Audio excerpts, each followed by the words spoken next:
В День захисника України близько 30 кримськотатарських та українських військових шанувало нагородами Міністерства інформаційної політики. Вітаємо!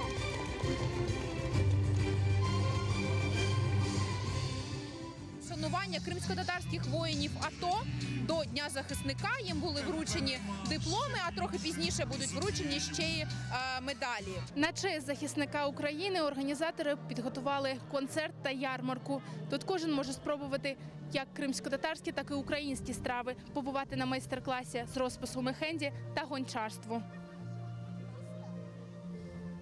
Я впервые и, конечно, не жалею, потому что я узнала много нового для себя, увиделась с друзьями, мы пообщались, поэтому я получила огромное удовольствие. Здесь мы можем увидеть крымские мотивы, крымско-татарские песни, пляски, танцы. Здесь звучат украинские песни, любимые песни, в том числе и Скрябин, на столе фотографии. Просто невероятная обстановка. Дитячі історії смішні, розкажи.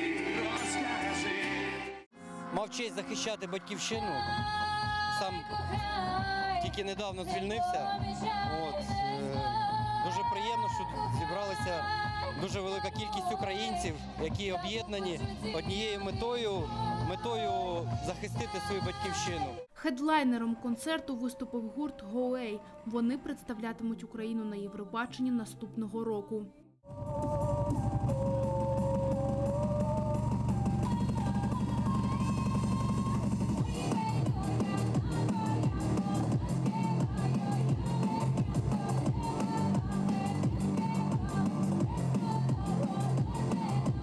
Захід закінчився концертом, в якому брали участь українські та кримсько-татарські артисти.